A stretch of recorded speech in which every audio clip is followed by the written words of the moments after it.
ನಮಸ್ಕಾರ ವೀಕ್ಷಕರೇ, ನಾನು ನಿಮ್ಮ PH ನಾಯ್ಕೋಡಿ.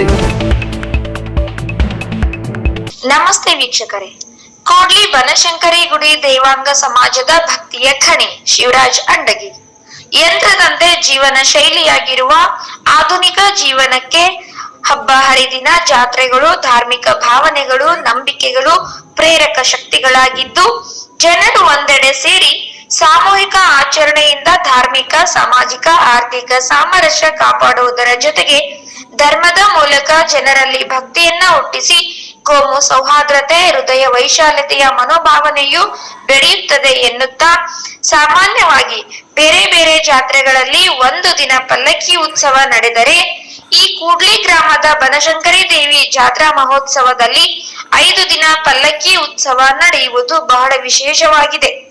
ಅಷ್ಟೇ ಅಲ್ಲ, ಯಾವುದೇ ಸರಕಾರದ ಸೌಲಭ್ಯವಿಲ್ಲದೆ ಗ್ರಾಮದ ಭಕ್ತರು ತಮ್ಮ ಶಕ್ತಿ ಮತ್ತು ಶ್ರಮದಿಂದ ನಿರ್ಮಾಣವಾದ ಈ ಭವ್ಯ ದೇವಸ್ಥಾನ ದೇವಾಂಗ ಸಮಾಜದ ಭಕ್ತಿಯ ಖಣಿ ಎಂದೇ ಬಣ್ಣಿಸುವಂತಾಗಿದೆ ಎಂದು ಕಲಬುರಗಿ ಜಿಲ್ಲಾ ಸಾಹಿತ್ಯ ಪರಿಷತ್ತಿನ ಗೌರವ ಕಾರ್ಯದರ್ಶಿ ಶಿವರಾಜ್ ಅಂಡಗಿಯವರು 5/1/2026 ರಾತ್ರಿ 8 ಗಂಟೆಗೆ ಕೋಡ್ಲಿ ಗ್ರಾಮದ ಬನಶಂಕರಿ ದೇವಿ ಜಾತ್ರಾ ಪ್ರಯುಕ್ತ ಹಮ್ಮಿಕೊಂಡ ಸಾಂಸ್ಕೃತಿಕ ಮತ್ತು ಹಾಸ್ಯ ಸಂಜೆ ಕಾರ್ಯಕ್ರಮಕ್ಕೆ ಮುಖ್ಯ ಅತಿಥಿಗಳಾಗಿ ಆಗಮಿಸಿ ಅಭಿಪ್ರಾಯವನ್ನ ವ್ಯಕ್ತಪಡಿಸಿದರು.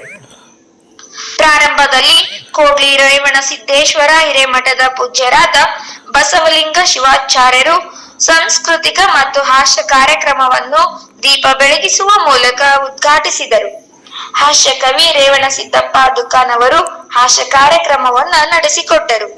ಕಾಳಗಿ ತಾಲೂಕಿನ ಕನ್ನಡ ಸಾಹಿತ್ಯ ಪರಿಷತ್ತಿನ ಅಧ್ಯಕ್ಷ ಸಂತೋಷ್ ಕೋಡ್ಲಿ ಮಾತನಾಡಿದರು. ವಿನೋದ್ ಕುಮಾರ್ ವಂದಿಸಿದರು. ಪ್ರಾಸ್ತಾವಿಕವಾಗಿ ಮಾತನಾಡಿದರು.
ಇರ್ತಕ್ಕಂಥ ಗಣ್ಯರಿಗೂ ವಂದಿಸುತ್ತಾ ಬನಶಂಕರಿ ದೇವಿಯ ಜಾತ್ರೆಯನ್ನು ವಿಜೃಂಭಣೆಯಿಂದ ಆಚರಣೆ ಮಾಡಿದಿರಿ. ಈ ವರ್ಷ ವಿಶೇಷ ವೇದಿಕೆಯ ಮೇಲಿರುವಂತ ಉಭಯ ಶ್ರೀಗಳ ಪಾದಗಳಿಗೆ ವಂದಿಸುತ್ತಾ ಹಾಗೂ ಎಲ್ಲ ಅತಿಥಿ ಗಣ್ಯ ಮನೆಯರೇ, ಊರಿನ ಹಿರಿಯರೇ ಮತ್ತು ಕಾಳಗಿ ತಾಲೂಕಿನ ಕನ್ನಡ ಸಾಹಿತ್ಯ ಪರಿಷತ್ತಿನ ಅಧ್ಯಕ್ಷರಾಗಿರುವಂತ ಸಂತೋಷ್ ಕುಡಳೆ ಅವರೇ, ಜಿಲ್ಲಾ ಕನ್ನಡ ಸಾಹಿತ್ಯ ಪರಿಷತ್ತಿನ ಕಾರ್ಯಕಾರಿ ಸಮಿತಿ ಸದಸ್ಯರಾಗಿರುವಂಥ ವಿನೋದ್ ಕುಮಾರ್ ಜೇನೆವರಿಯವರೇ ಹಾಗೂ ಎಲ್ಲ ವೇದಿಕೆ ಮೇಲಿರುವಂಥ ಅತಿಥಿ ಗಣ್ಯಮಾನ್ಯರೇ, ಬಹುಶಃ ನಾನು ನೋಡ್ಲಕ್ಕೆ ನಿಮ್ಗೆ ಸಣ್ಣವ್ ಕಾಣ್ತೀನಿ, ಆದರೆ 56 ವಯಸ್ಸು ನನಗೆ. ನನ್ನ ಸುಮಾರು 25-30 ವರ್ಷದಿಂದ ಅನೇಕ ಜಾತ್ರಾ ಮಹೋತ್ಸವಗಳಲ್ಲಿ ಹೋಗಿದ್ದೀನಿ.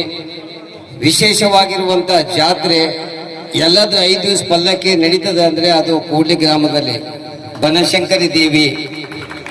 ಯಾಕಂದ್ರೆ ನಾವು ಎಲ್ಲ ಜಾತ್ರೆಗೆ ಹೋದ್ರು ಒಂದ್ ದಿವಸ ರಾತ್ರಿ ಪಲ್ಲಕ್ಕಿ ಉತ್ಸವ ಆಗ್ತದ, ಮರುದಿವಸ ಅರ್ಥವಾಗಿರುವಂತ ಜಾತ್ರಾ ಮಹೋತ್ಸವ ನಡೀತದೆ. ಇದು ಅಧ್ಯಕ್ಷರಾಗಿ ಬಹಳ ಇಲ್ಲಿ ವಿಶೇಷವಾಗಿ ದೇವಾಂಗ ಸಮಾಜದ ಎಲ್ಲ ಹಿರಿಯರು ಅವರ ಶ್ರಮದಿಂದಲೇ ಇವತ್ತು ಇಂಥ ಭವ್ಯವಾಗಿರುವಂತ ಒಂದು ಮಂದಿರ ನಿರ್ಮಾಣ ಆಗಿದೆ ಅಂತ ಹೇಳಕ್ ಬಹಳ ಸಂತೋಷ ಅನಿಸ್ತದೆ. ಯಾಕಂದ್ರೆ ಅನೇಕ ರಾಜಕಾರಣಿಗಳಿಂದ ಅನೇಕ ರಾಜಕೀಯ ಪಕ್ಷಗಳಿಂದ ಹಣ ತೆಗೆದು ಎಷ್ಟೋ ಗುಡಿ ಗುಂಡಾರಗಳು ಉದ್ಧಾರ ಆಗಿದ್ದಾವೆ ಅಂತ ನಾವು ಹೇಳ್ತೀವಿ. ಆದರೆ ಗುಡಿ ಮುಳುಗಿಸಿದಕ್ಕಂಥ ಇತಿಹಾಸ ಬಾಳಿರುವಂತ ಈ ಒಂದು ಇವತ್ತಿನ ಸಮಾಜದಲ್ಲಿ ಬರೀ ಒಂದು ಸಮಾಜದ ಮುಖಂಡರು ಯುವಕರು ಕಲಿತೆ ಅವರ ಸ್ವಂತ ಖರ್ಚಿನಲ್ಲಿ ಇಂಥ ಒಂದು ಭವ್ಯ ಮಂದಿರ ಮಾಡಿದ್ರಂದ್ರೆ ಬಹಳ ಅದ್ಭುತವಾಗಿರೋ ವಿಚಾರದ ಬಂಧುಗಳೇ. ಇದಕ್ಕೆ ಈ